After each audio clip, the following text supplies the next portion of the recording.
Hello and welcome to Sunrise Cardcast, your one-stop podcast shop for all things hockey cards. My name is Eric Andrews, also known in the hobby as Hammerhawks, and I'm joined by my co-host and fellow hobbyist Aaron Goldstein, better known as Crease Collector. And this is not on the outline at all, but wanted to wish you a happy marriage now that you are a married man. Thank Um, you.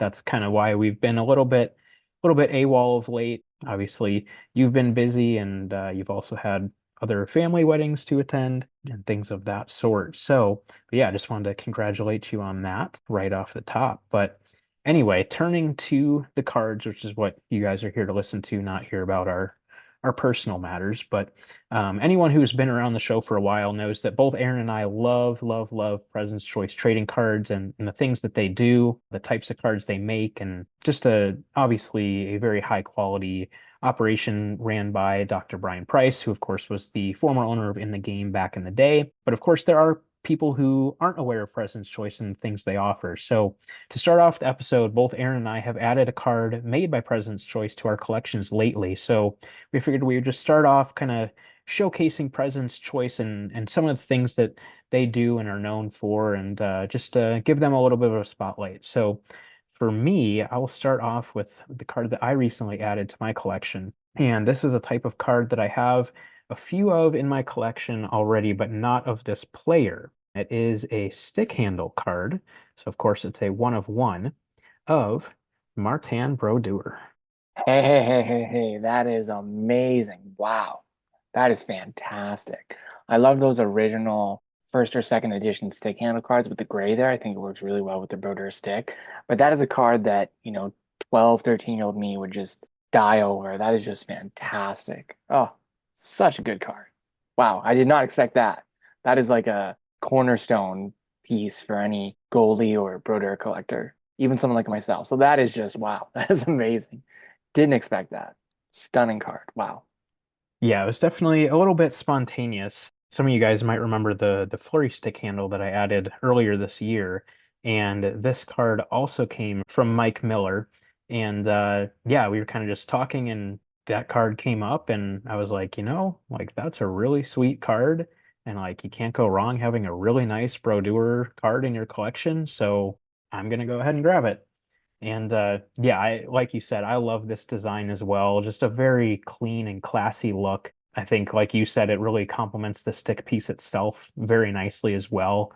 Kind of that black and white theme, and obviously the stick piece being black and white, and then the black ink stamp that's a little bit faded, but understandably so. You might know the answer to this, but I'm assuming that's probably a CCM stick piece based on that stamp. Yeah, probably like his CCM heat and stuff. Yeah, seems about right. The text looks good and the name bars were probably white on those too. He probably had different versions, but yeah, it seems like it would be probably a CCM one. So yeah. Yeah, so definitely a very, very nice card for my collection, even if it was a little bit on the spontaneous side. I'm still very happy with it. Obviously, like I said, you can't go wrong adding a really nice and unique memorabilia piece like that of an all-time great. So yeah, definitely was happy to add that to my collection. So that's kind of one side of things that the President's Choice does and that they're known for are those, legend and Hall of Fame type of memorabilia cards, especially some more unique and interesting ones like this. So that's kind of one thing that they're known for. Another thing that they're known for are their made to order cards. And you guys have seen some of those on our show in the past, but I will turn the floor over to Aaron because he has a little bit of a story to share of his own regarding made to order cards. Yes, I do. Over the past, I would say month or so, month and a bit, I was lucky enough to throw my hat in the ring, so to speak, as far as Brian Price's sort of made to order program, so to speak, with President's Choice. And some might remember back in the game days where he would have these redemptions sort of mixed in to certain products, and the lucky collector could sort of pull one of these made to order redemptions and communicate with the in the game team and sort of decide for themselves what sort of memorabilia they wanted on that card, or what sort of players they wanted included. And it was sort of like a customized memorabilia card for their collection. So really cool idea. And so when he brought back that concept with President's Choice, it was very, very similar. Obviously, it was not inserted into a box product, but it was sort of available through his website. And he has released certain made to order cards in the past, and whether it be through his website or through custom inquiries. And that is what happened here. So I contacted Brian a little while ago, and he agreed to make a very special card for my collection. So it is a made to order complete package card of Jonas Enroth, and really cool card with him pictured as an LA King. I really like the white mask on the card. I know some people might not like that, but I really always enjoyed cards with that sort of new team look. And so that is exactly what is pictured there when he first joined the LA Kings, alongside four pieces of memorabilia there, two from one of his jerseys, and one each from a blocker and glove. And what's interesting to note about the blocker and glove pieces is that they are yellow, and that was from a single set that he had made to kind of go with the LA Kings 50th anniversary jerseys that they wore a few times during the 15-16 season. So really cool pieces there. Gotta love the yellow, really unique. And again, considering Enroth only had one set of these, it's really, really cool. So yeah, just a really top-notch card all around. I love the design. It's very simple, but I think it really works well, for a made-to-order complete card like this. And yeah, just couldn't have turned out any better. I didn't really give much direction as far as the card itself, and so when Brian sort of showed me the preview image, I was just totally floored. It was just like anything I could ever want in like a quad memorabilia card, and just really, really cool. So yeah, just a stunning card, and it marks my 75th one of one for this collection, and just kind of a nice way to reach that little milestone there. So yeah, just a great card all around, and I kind of wish I did it sooner, because just a really, really awesome card. Yeah, it came out great. I remember when you showed me the preview and which was just a design mock-up at that point. It didn't have any of the memorabilia pieces, and we just both were like, yeah, like this thing is gonna look really, really nice. It's a very clean design. And one thing that I immediately noticed when I saw the finished product was the jersey patch piece on the top there is actually the very top of the crown part of the King's logo, and you have the bottom part of that on I the do. in the crease jumbo patch. So now you have that complete part of The that full logo, thing. which is pretty cool. But yeah, it definitely came out awesome. Looks great. And actually then inspired kind of a follow-up insert set that he made available through his website using essentially this same design for guys like Lemieux and Howe and Plant and Sawchuk. And I believe he's going to continue producing those of other players down the road and kind of release them in waves almost. So really cool that you kind of have the original card for this design for the complete package insert set, so to speak. Yeah, it's definitely kind of an added bonus that this card was able to, this idea was able to kind of spark, a new set. I know that you had a similar experience with your True Memorabilia cards that you had kind of made for you, and it was a really similar but very different story, where you wanted to sort of like resurrect this design in, the 2020s, and you were successful with that, and it was so successful that it's like, okay, let's keep this set going. And that was just really, really cool. So yeah, similar things where, our sort of made to order cards kind of inspire this, whole set of cards, which is just really cool, personally. So I think that's just really nice that you can able to, help inspire a set, and then other collectors can sort of, reap the rewards off that with some really special cards. So yeah, just overall, like I said, a great looking card, top to bottom, and yeah, I could not be happier with the finished product. So I said this to him already, but just thank Dr. Price for making this made to order card, and just overall another stunning piece for my collection. And that isn't all. There was some interesting additions recently as well. These two next two cards being the most recent, and that's from Tag Grading. I'm sure many of you listeners have heard of Tag, or have experienced their grading services before. But if you haven't, this might pique your interest. And so for those who don't know, tag grading is a transparent grading service that has patented computer technology. And what they do is they sort of take the human element, I guess you could say, out of grading. And so what they want to do is they grade it on I believe it's like 1,000 point scale, and they use their technology to sort of grade the card, sort of no questions asked, like this is our system and this is the grade, and sort of taken all that, sort of obscurity out of grading. And overall, I think they're doing a really good job. I mean, it's not perfect. There's only certain cards that they can grade right now, and so there is some sort of growth that needs to be seen, as is, with any company starting out. But I think they overall have been, hitting the industry by storm. And not to mention their slabs look really great. And so this isn't like a shill for tag or anything. I just genuinely think that their product looks really great. And using technology to grade cards, it's something that for some, depending on who you talk to, has been sort of much needed for a long time in the industry. And I think overall, it's great to have that option here alongside, your PSAs and your Beckett and whatnot. It's definitely something that we as collectors are going to have to, keep an eye on for sure. And I'm really excited to see where they go from here. But anyway, yeah, so I've seen tons of their stuff at shows, just people showing it off in their own collections.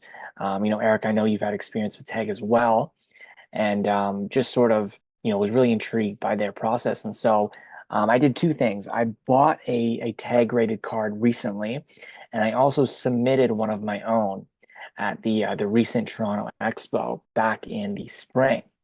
And so the first one I bought was a 16-17 UD exclusives card out of 100 of Jonas Enroth. And what's really interesting about this card is it is the jersey numbered 35 out of 100 version of the card, which is really, really cool.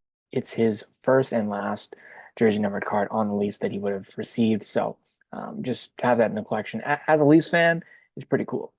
So, I mean, I know some people are kind of here nor there on jersey numbered cards.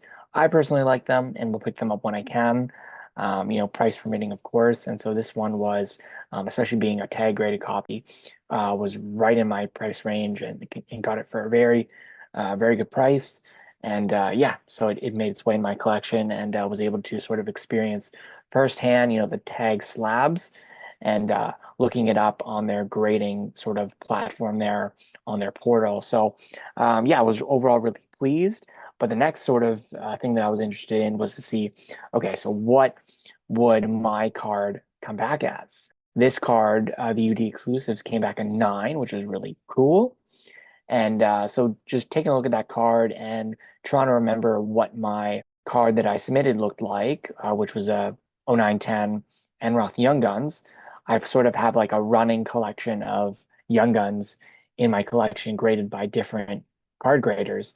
And so Tag was always sort of on the list. And so I decided to, they were having a little cheap promotion to send in a card for like 15 bucks or something. So I decided to do that at the expo.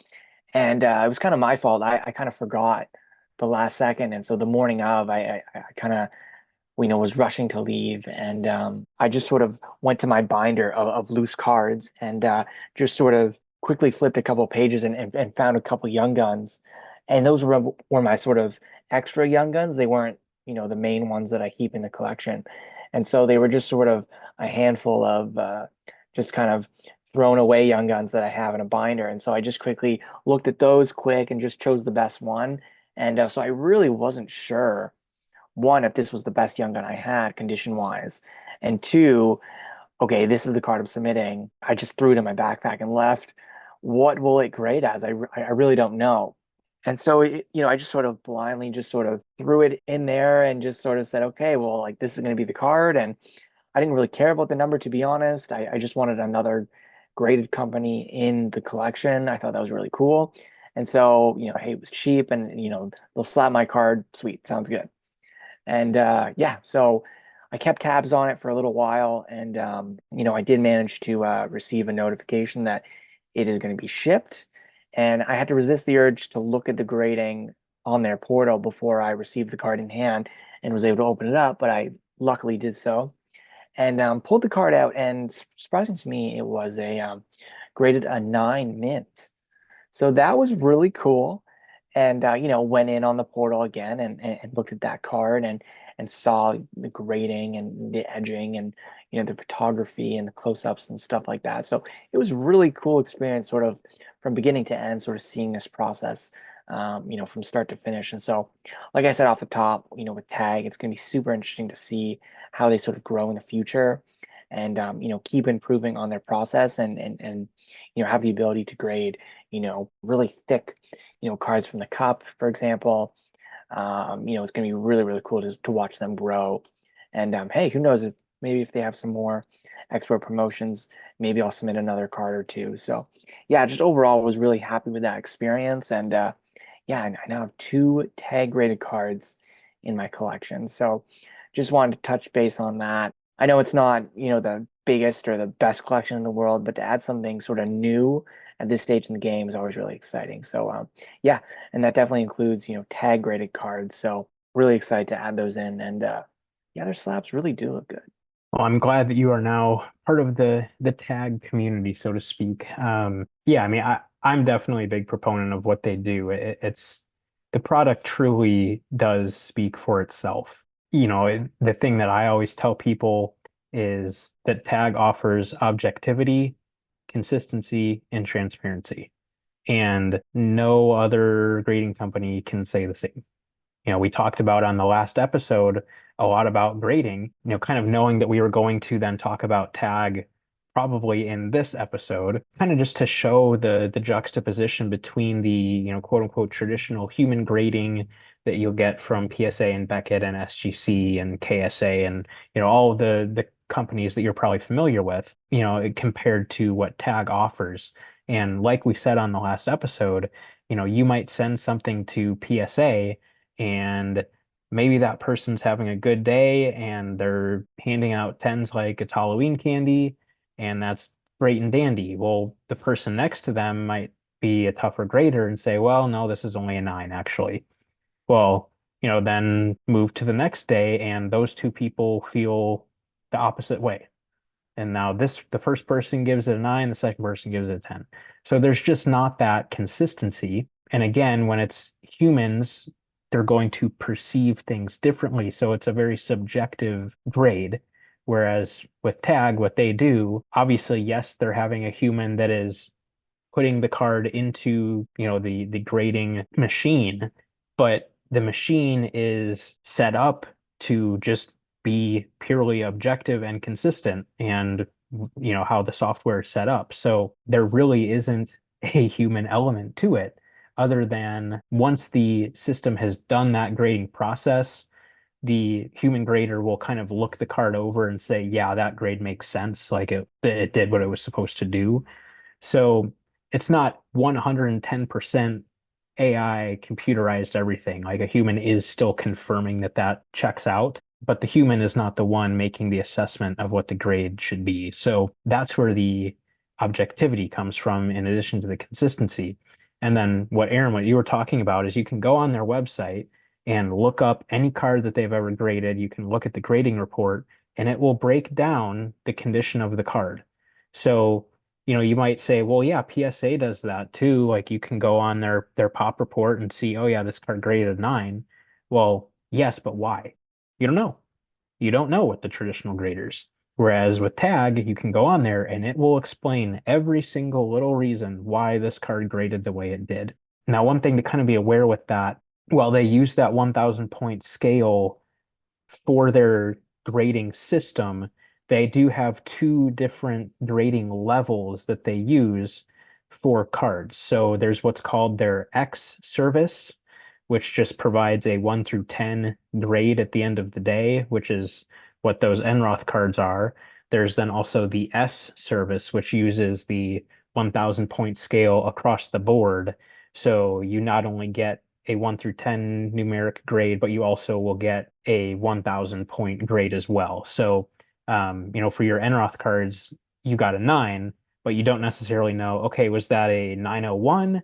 Was that a 940? Don't know. You can go on the report and kind of figure that out based on what the report says. If some of the numbers are higher, then it's a stronger 9 than not. But that's kind of the nice thing about the S service is that it will break down every single element of the card in that 1,000 point scale and then gives you that final overall 1,000 point grade on the card as well. So it's a very impressive system. I think it's just a matter of time until it really catches on as the premier grading service. Of course, it's going to take time. They're a newer company, and there are so many people that have so much invested into the traditional companies like PSA and Beckett. But I think just based on the quality of what they offer, it truly does speak for itself, like I said. So yeah, I'm really glad that you got in on the tag experience. I know you you enjoyed the suspense of opening up your pack when you got it. And that's another cool thing. Just the presentation as well is very professional and high quality, top notch.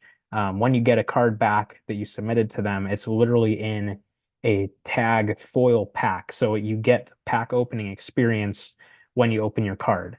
Now, you can cheat and be like me and look on the portal and see what grade you got before you get the cards back. Or you can be cool like Aaron and do kind of what's intended and just have the pack opening experience and enjoy it more that way. Some of us are more patient than others, but yeah, so that's kind of just a fun little added bonus that they tie back into the collecting element of the hobby, which is really cool. So I mean, for me, like I'm usually not the most patient person when it comes to card stuff. So for me, it was kind of a new thing for me to kind of, you know, go the patient route and kind of wait for the card to arrive to kind of open up the grade and see kind of what it would be. But yeah, super interesting. But yeah, I mean, overall, just a really good experience. And yeah, if you want to see a picture of what those packs look like, I actually took a picture of it on Instagram. So if you go there and look at that post, you'll see a picture of the tag sort of, pack that it kind of comes in, which is really, really cool. So yeah, definitely really dig the presentation and yeah, it's top notch. yeah, kind of funny that I feel like it's usually the opposite. Like I'm the super patient one and you're very much not. So it's kind of funny that in our tag experiences we have flip-flopped in that regard. Total But opposites. yeah, so I also did a submission to tag earlier this year. It was actually kind of back in the spring, and I just have kind of been waiting for the right time to show these off, just kind of based on what we were talking about and things.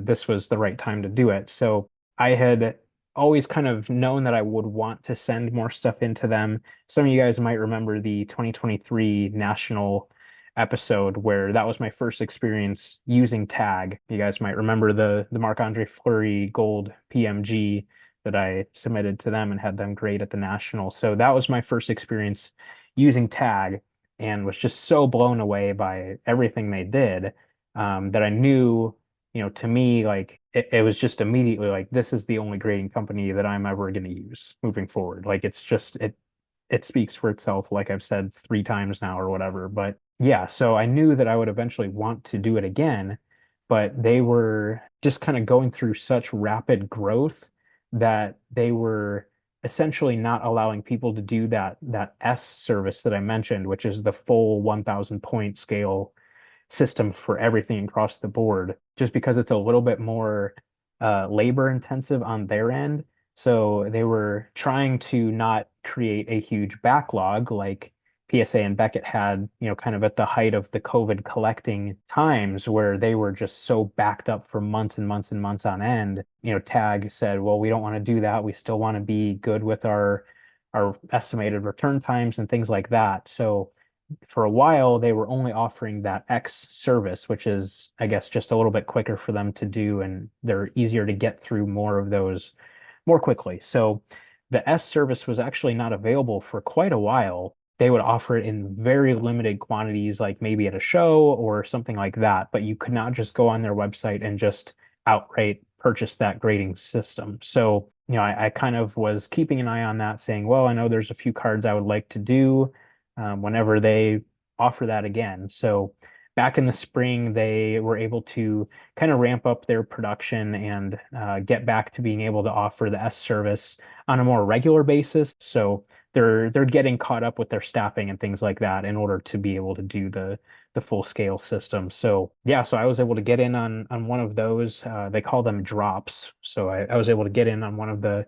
S service drops back in the spring and was able to, yeah, just get some of those spots. And it was kind of fun figuring out which cards I wanted to submit. A couple of them were very obvious to me, but then I was like, well, I don't know what else I want to do. So yeah, kind of gave it some thought and ended up deciding on a few cards. And yeah, I got them back, like I said, quite a while ago at this point, but yeah, just haven't gotten to show them off yet. So I will go through those now. The first one, if you guys have been listening for a while, this is going back to probably at least 2 years ago at this point. I had submitted some stuff back to Beckett, I think in like fall of 2020 or something, and got back in like spring or summer of 2021. So yeah, over 3 years ago at this point. But one of the cards I submitted back then to Beckett was a Jacob Slavin Young Guns. And so then fast forward to now with this tag submission, kind of following in Aaron's footsteps, honestly, like that's honestly what inspired me to do it, was just saying, Glad I hey, could like, help.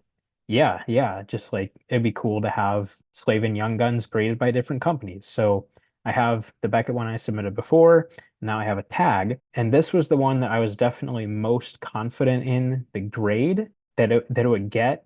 I was fairly confident that it could get a 10, but at worst would be a 9. It was kind of 50-50 on what I thought it might end up as. But yeah, it ended up coming back at 10 and was very pleased with that for sure. It's a beautiful looking card, especially in that slab. So yeah, to add the 10 tag to the Slavin collection to go along with the BGS, quote unquote, true gem 9.5, where all four of the sub grades were 9.5, is really cool.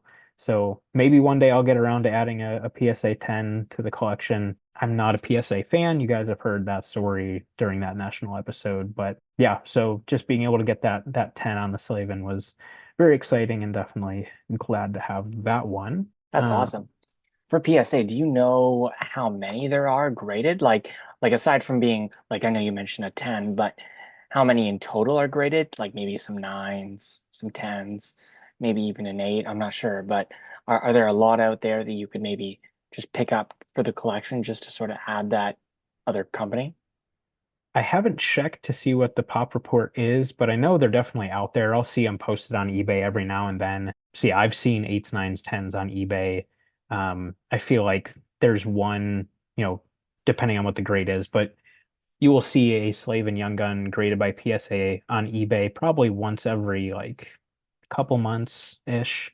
So they're certainly out there. Yeah. So I'm sure I'll probably get around to it at some point, but yeah, it was having the opportunity to have the tag submission. I knew that doing a Slave and Young Gun was going to be one of the cards, even though it's obviously a very cheap card. It wasn't about the value or anything to me. It was just more about, hey, I really want to do this. I, want one of these for my collection. And I have over 40 raw Slave and Young Guns. So I pulled all of them out and scoured them over, and this was the one I thought was in the best shape. And as you guys can see on the image, if you're watching on YouTube, within the QR code is the grade out of 1,000. So this one was a 959.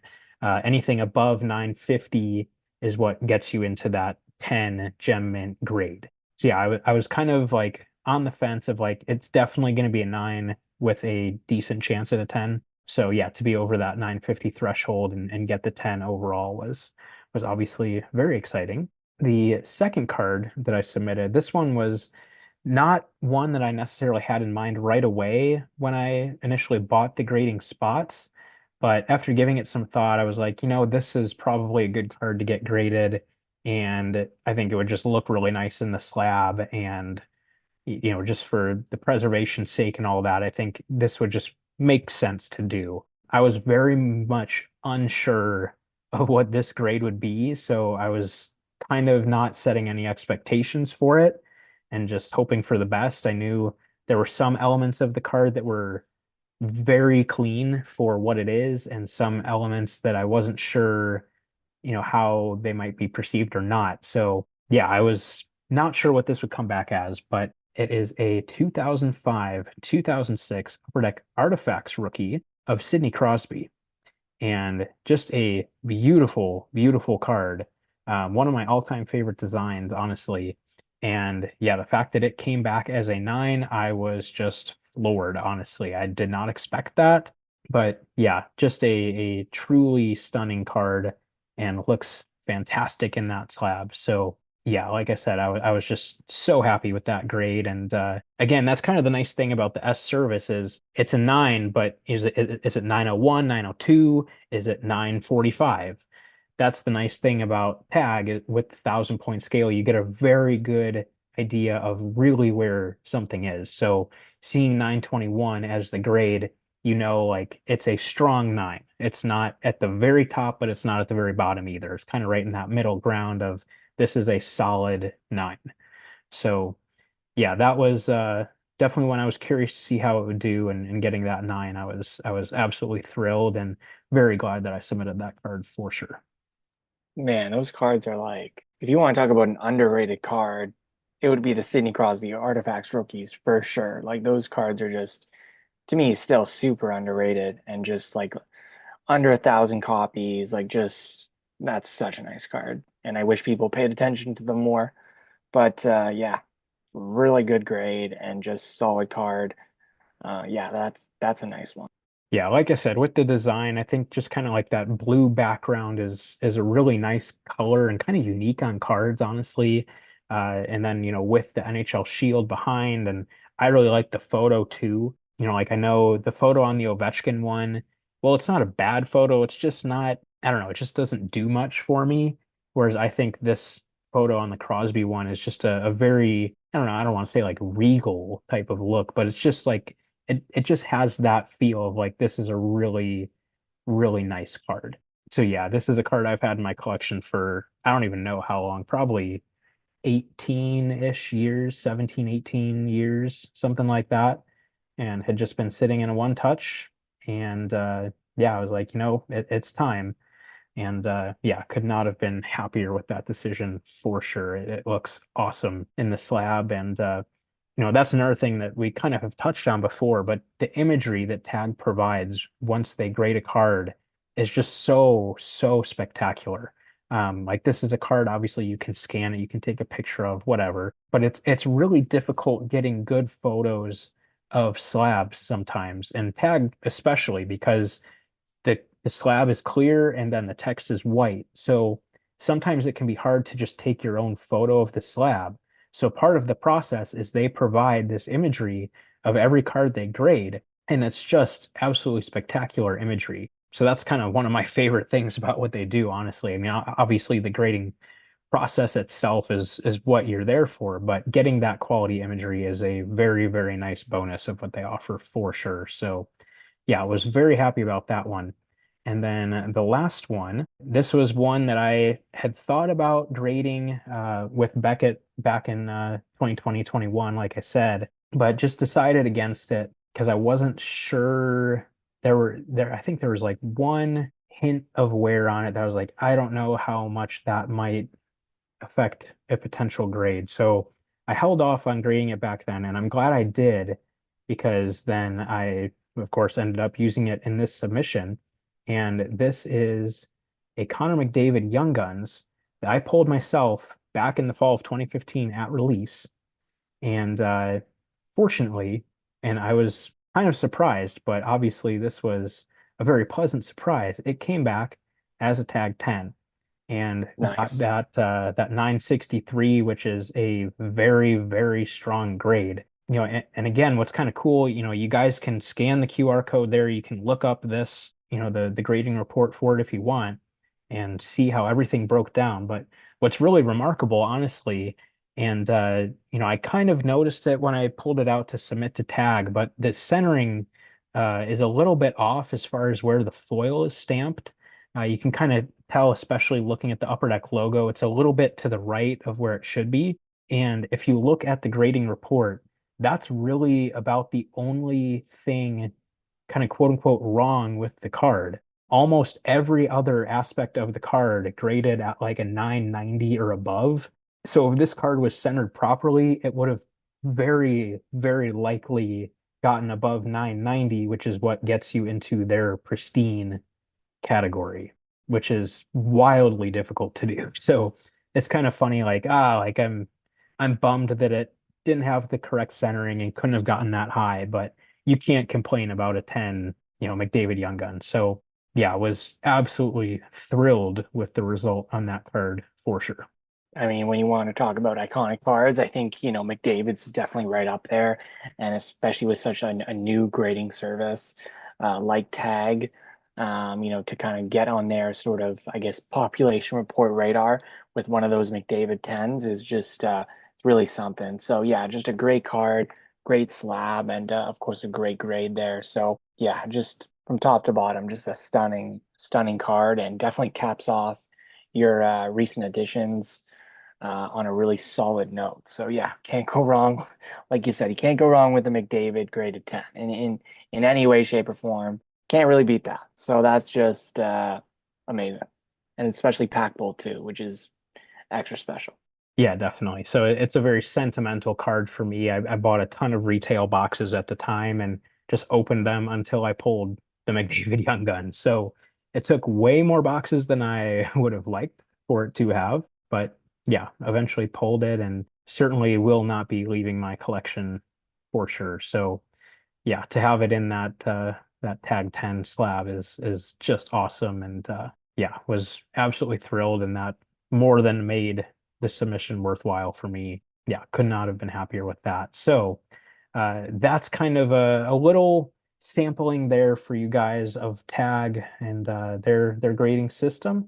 You guys might have heard that national episode last year, but this was a little bit more thorough of a look seeing more cards and more examples of what they do as opposed to, a little bit more brief of a show and tell last time. So, yeah, Tag is definitely a company that we both have a lot of confidence and faith in. And like Aaron said, I'm very excited to see where they go in the future. As I have said, whatever, 4 or 5 times, the proof is in the pudding with what they do, and it's truly undeniable. It's just like I said, it's objectivity, consistency, transparency. That is everything that a collector should want in grading, and that's really all there is to say. So I will use that final card, that McDavid Young Gun, kind of as a transition into the next portion of the episode. With this being episode 97, I mean, I feel like we need to show Connor McDavid a little bit of love here. So I was going to go through some of my favorite McDavid cards that I have in my collection. Aaron, I don't know if there's any that you want to pop in with that you might have, but For McDavid, sadly, no, I don't have anything really notable of McDavid, but I enjoy seeing everyone else's. So that's kind of where I'm going to be safely on the sidelines on this one. sounds good. So in addition to that Young Guns, I figured I'd grab kind of like a handful of my favorite McDavid cards that I have. This one that I'll start with was one of, if not my first, I'm not sure the order time-wise, but right around the first, and at the very least, the first probably notable card that I have is from 2014-15 in the game used. Is a dual jersey card with Taylor Hall. But what's really cool about it is it's from a game-worn Erie Otters jersey, and it has a two-color jersey piece. So it has the yellow on the left, and then kind of that greenish color on the right side of the swatch. So obviously, having a pre-NHL, quote unquote pre-rookie game use piece from an OHL Erie Otters jersey is just super, super cool. So and that's a card I pulled myself back at I guess that probably would have been the 2015 National. So yeah, that's a card that I've had in my collection ever since and don't foresee leaving. Just a very cool card, and that's the product that got me into in the game used. So yeah, just a sentimental card and a really nice memorability piece there for sure. So there's that one. And then the next one is a card that you guys saw, quote unquote, saw pulled on on the podcast back at the time, but from one of the recent SP Game Used releases, we were fortunate enough to pull one of the Frameworks jersey cards, which I think are just such cool cards. It's a great way, and I think Billy has said this on the show before, but it's a great way for them to just use up kind of plain jersey pieces and just make them feel really special with the design. The idea of it mimicking the player's jersey is just a great idea. It's executed very well. Obviously, it's a very desirable set as a result. So even though it's just a fairly standard jersey card, they always sell very well for what they are. So yeah, obviously being able to pull that card was obviously really cool. And yeah, it's just a beautiful card and can't go wrong with a nice looking McDavid memorabilia card as far as I'm concerned. Next one, speaking of nice McDavid memorabilia cards, and this is another one you guys have seen if you've been around for a while, but going back to Leaf in the Game Used is a jumbo sock card of McDavid. And this one was one that I acquired in a trade from Ryan Dempster, the former MLB pitcher. We had him on the show a few years ago, and he had pulled this card in one of his in the game used breaks, and I had pulled a card from in the game used that he wanted. So we just said, "Hey, let's do a trade." So yeah, just super cool to have a nice big piece of sock. Obviously, three colors is awesome. Can't go wrong with something like that for sure. So I remember that card. That was just really cool when he was on our podcast for the break and kind of sharing some of the cards that he received. And well, when he sent you that card, he also included for us both, signed cards of himself, which was really cool. I have that in my hockey yes. binder as well. And obviously not a hockey card, but a big hockey fan and a collector as well, and a podcast guest as well. So that was really cool. I just remember him being a super good guy. And yeah, it's really cool that we could sort of hang out with the pros, so to speak, and you know, talk about baseball and talk about hockey cards as well. So that was a really cool episode. Yes, it certainly was. And yeah, that's definitely one of my favorite cards of like the things that I don't, stereotypically collect. But yeah, just the being from in the game used, being a really nice memorabilia piece, being McDavid, being, I traded for it from a MLB star pitcher back in the day. Really cool. So there's that. Kind of ramping things up value wise, I will move over to this one. This was the first McDavid autograph card that I had. It's from 1213 in the game draft prospects, one of his autographs. And what's cool about this, and we've talked about this, I believe it was on the underrated cards episode. I don't remember when that was, probably like late 2021, early 2022, something like that. Um, what's really cool about this card in particular and the other autographs of McDavid from this product is these were his first ever on-card autographs. There had been, I think he might have been in 1213 Heroes and Prospects, but those were all sticker autographs. So this was his first ever on-card autograph. So just kind of a nice little added bonus to what's a nice card in its own right, obviously shown with the Erie Otters well in advance of his NHL days. I mean, like I said, dating back to 2013, that's two full seasons before he made the jump to the NHL. So yeah, just a cool card and not one that most people see all that often. So definitely one of my favorites there. And I will pop up the McDavid Young Gun again on the screen just because it's honestly a little creepy how similar the picture on this autograph card is to the photo on his Young Gun. So if you're watching on YouTube, you're seeing the autograph card right now, and Aaron is seeing it on his screen as well. And then I will pop up the Young Gun again here. Yeah, it's crazy how similar the photos on the two cards are, even though they're obviously years apart. And yeah, just kind of interesting that way. And honestly, that's another big reason why I like the autograph cards so much is just that continuity to the Young Gun. So kind of having both of those cards in my collection is really cool. That looks great and very similar too. Yeah, definitely. Yeah, old habits die hard, I guess. Yeah, those are very similar. Very similar. Just kind of interesting. It's one of those things that like once you see it, you can never unsee it. But yeah, really cool. And yeah, definitely a card I'm glad to have in my collection for sure.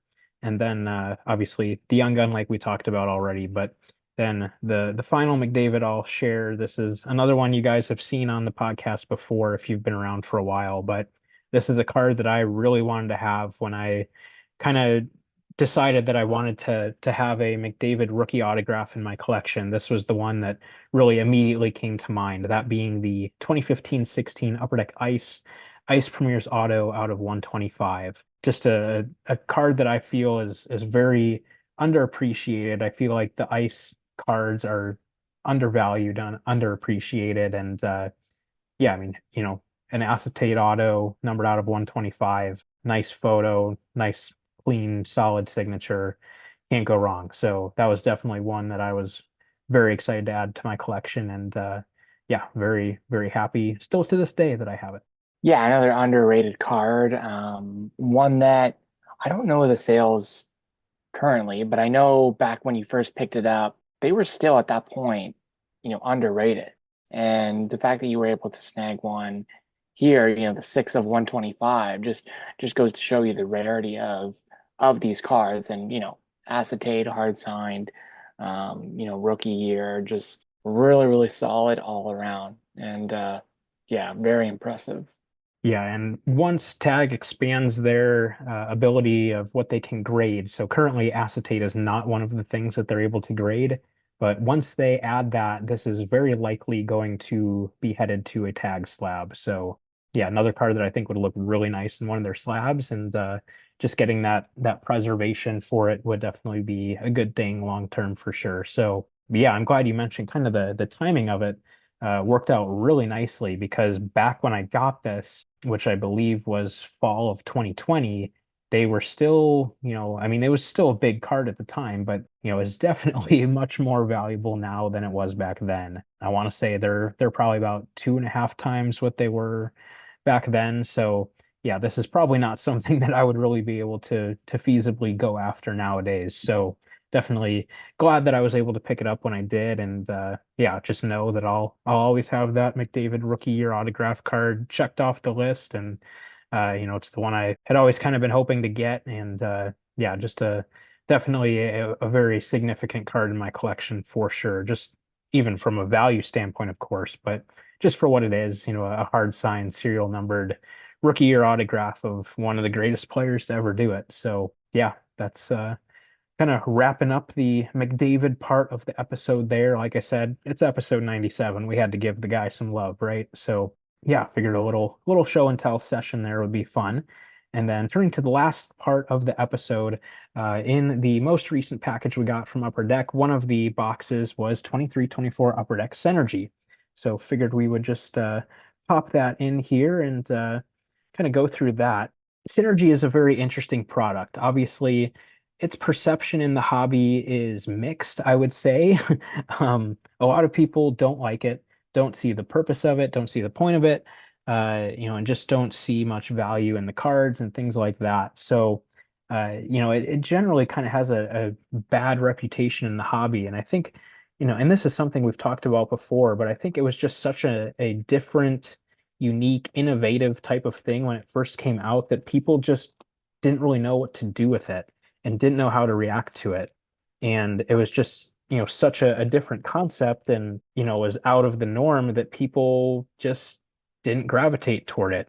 I think over the years, there have definitely been improvements to the product. I think that first year, especially 17, 18, it was a little bit of a rough product. It could have used some refining, but I think over the years, they have done a good job of listening to people's criticisms and, trying to give people a little bit more of what they're looking for with the product. But still today, a lot of people don't understand the purpose, don't understand why it still exists, things like that. But you guys have probably heard us say it multiple times on the show that the base cards and the base parallels are some of the nicest looking cards in the hobby. Like they are just beautiful cards. They truly are.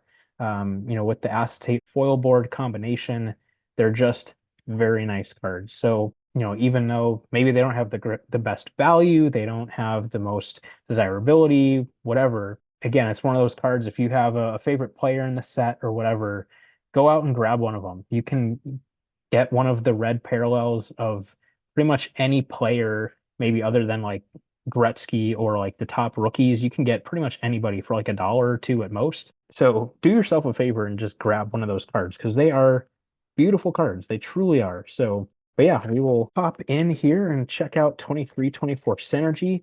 For those who have not opened it or haven't seen or heard much of it, that's 3 cards per pack, 8 packs per box, and we will see how we do. Of course, I'm hoping to even just get any sort of Bedard card, whether it's a red parallel or even just a basic insert would be sweet.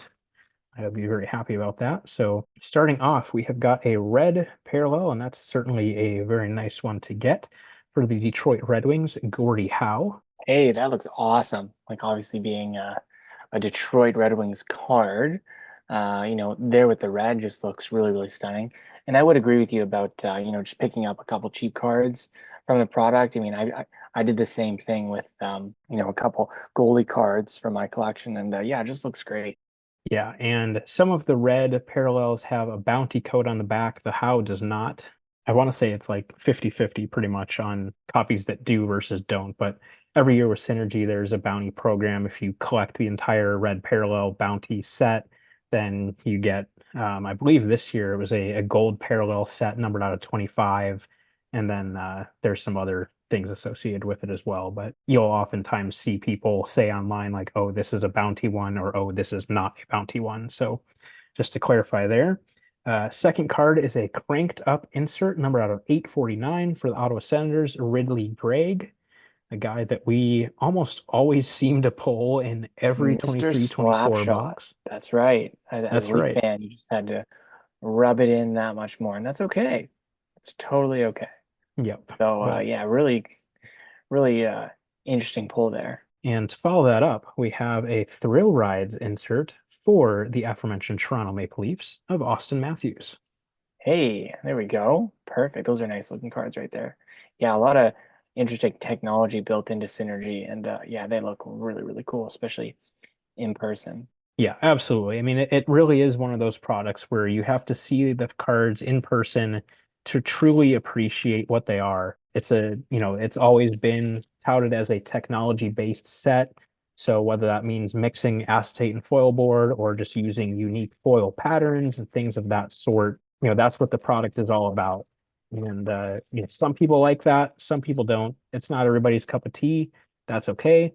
That's why there are so many different types of products out there, a little bit of everything for everybody. So on to the second pack. We are 2 for 2 on the red parallels this time for the Pittsburgh Penguins, Sidney Crosby. Nice. Always good to get a Crosby there, man. He's like fine wine, this guy. That's right. So that's a good one to get for sure. Next up, we have a Light Up the Night. I believe this might be one of the pink parallels, numbered out of 699 for the Dallas Stars, Maverick Bork. Good name there. And then a synergistic duos, and this is a star and legend, I believe a blue parallel number out of 599 for the Boston Bruins, David Pastrnak and Bobby Orr. Cool looking card. We're getting some big names for sure. I mean, Yeah, not bad. Howe, Crosby, Orr, can't go wrong with those guys without a doubt. So that's cool. Moving on here to pack number 3. I really like how they inserted the those Star Quest cards in there as well. Really, really cool. Blast from the past. Yes. Yeah. Hopefully we get one, but I just thought I should mention that. Yeah, no, I'm glad That's you a really did. nice That's insert. Yeah, I'm glad you mentioned that. That's something I forgot about. Obviously, one of the biggest chase cards of the 90s was those 97, 98 StarQuest gold Hmm. cards. And Upper Deck brought back that design in this 23-24 Synergy product. There are various colors like how there were back in the day. But yeah, just kind of being able to see that design again with modern players is super cool. So yeah, hopefully we will see one of those cards later on in the box. First up, we have a red bounty parallel for the Boston Bruins of Brad Marchand. And it looks like part of the bounty code is kind of scratched off on the back there. So I don't know if Ooh, Marchand licked that off or what probably happened. did. He probably did. That's interesting. But jokes aside, second card, this is one of the tougher inserts to get. A flammable for the New Jersey Devils of Luke Hughes. Nice. Those look awesome. Yeah, Really cool. looks like a label there. That's really interesting. Yeah, very cool insert set there for sure. And 2030 for the Buffalo Sabres of Jack Quinn. Another really nice looking design there. Yeah, all these cards, I mean, there's not a bad looking card. Really, like Synergy's definitely, as far as the brand goes, kind of stepping up its game. And yeah, the designers there definitely did a really good job there. Yes, no doubt about that. All the cards look great.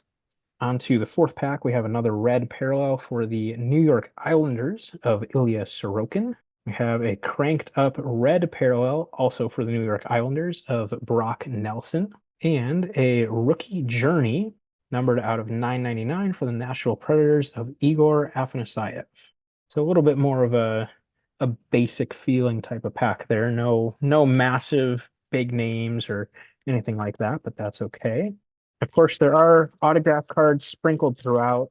I don't believe they are guaranteed within a box, but yeah, definitely good cards to look out for there as well. Kind of sprinkled throughout the inserts and parallels and stuff. I know the Star Quest cards do have autograph versions, so that's pretty cool if you can get one of those. Next pack, we have a red bounty of aforementioned Igor Afanasyev.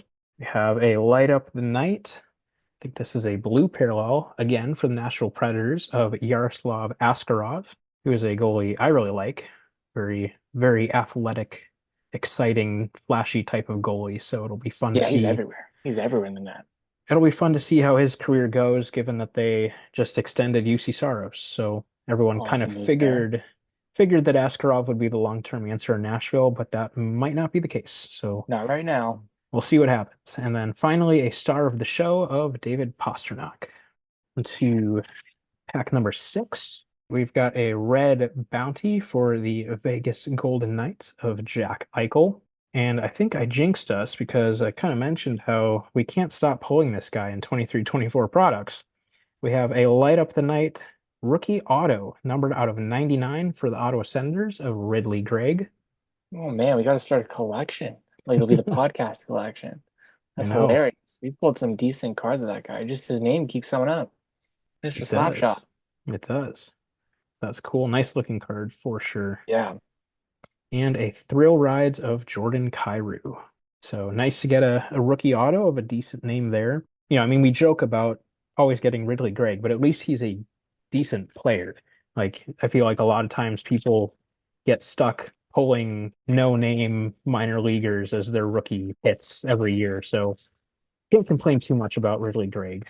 On to pack number 7. We've got a red bounty of Johnny Gaudreau. We've got a cranked up blue parallel of Sean Farrell, numbered out 399, and a synergistic duos. This is I'm not sure the specific parallel name. It's blue and then has a pattern to it. Numbered out of 149 of David Pastrnak and Bobby Orr. Hey, So that's that's pretty two cool. two Bobby Orr Not synergistic bad. duos of Pasternak and Orr. So different parallels. So that's cool though. Very nice looking Not bad. card. Can't go wrong with a numbered Bobby Orr card. And on to our 8th and final pack of the box. Let's see if we can muster anything else here. We've got a red bounty rookie of Sean Farrell. We have a Light Up the Night numbered out of 999 of Owen Beck. And the final card of the box is a star of the show of Anze Kopitar. Overall, not a bad box. Really fun break. Got some nice names. And like I was saying, some really good looking cards. Like definitely one of the more unique, as far as set by set, designs and, just overall shininess, if you're into that, as far as, a lot of other product offerings. So if you're looking for the shiny, nice stuff, yeah, definitely Synergy seems like the product for you. Like that would be more to me like the OPG Platinum sort of vibe, but definitely Synergy has sort of upped its game into, the technologies they put in the cards and still obviously primarily with the acetate look, but have added some really cool card technologies and yeah, their cards pop. Yeah, absolutely. So, yeah, that was a fun break, and it is kind of on the relatively cheaper side. It's not a cheap product, but it's also not, like you're opening SP Authentic or the Cup or of course, anything like that. So, if you are looking for something that's a little bit more of a flashier looking type of thing, and you like those technology types of things, definitely give it a chance. It's a really really nice looking product. The cards are beautiful, like we have emphasized many times already. Again, like I said, the base and base parallels are my favorite cards in the product. They are just beautiful cards. They're very, very well done. If you can find the true base cards, which, we've been referring to the red parallels, that's the most common version of the cards because the true base cards are very, very, very hard to find. They are serial numbered very low. I forget exactly what they are this year, but they're always under 25. So usually the veterans are, my guess this year being 23, 24, the veterans are probably out of 14 and the rookies are probably out of 24. So they're really tough cards to pull. And they use just a clear acetate as opposed to the red. So if you can find one of those of one of your players, very, very underrated and underappreciated cards in the hobby for sure. So, but yeah, even just the red parallels are really nice, especially if it is, a team color match like that. Gordie Howe just looks awesome with the red acetate. Like you can't go wrong with something like that. So yeah, I think that's a pretty good look at Synergy. It would have been nice to get one of those Star Quest cards, like Aaron mentioned.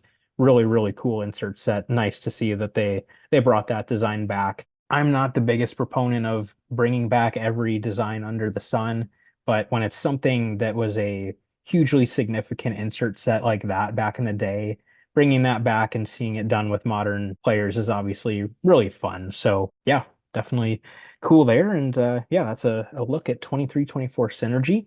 I think that will pretty much wrap it up. I think I'm good unless there's anything you want to add, Aaron.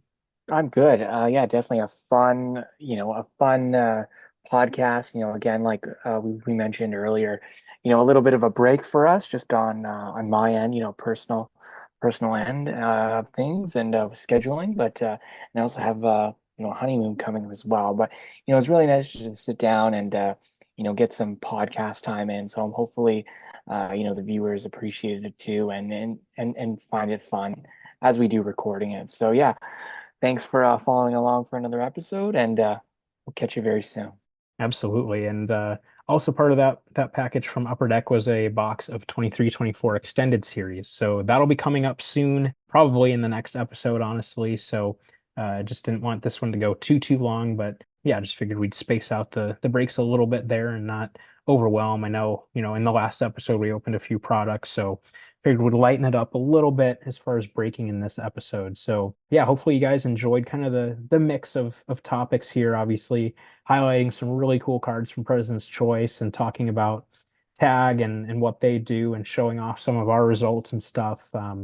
Again, if you guys are not familiar with Tag, please do yourself a favor, go on their website, look up some cards on their grading reports.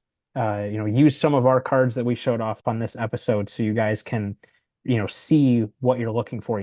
Look up the Slaven Young Gun is the only Slaven Young Gun card that they've graded. I know that's a huge shock to most of you, but uh, I'm the only one that's been dumb enough to do that. And likewise for the Enroth Young Gun, we're the only two dummies out there that would grade these cards. So, but yeah, use those as an example, to look up and see how the grading report works because it really is a remarkable system that they have, and just how detailed and thorough the reports are is just awesome. And yeah, I am convinced that it is the future of grading, and I think it should be the future of grading for many reasons. So there's that, and then of course, touching on McDavid and showing off some McDavid cards and showing off and breaking a new product. Pretty fun, well-rounded episode there. So hopefully you guys enjoyed that.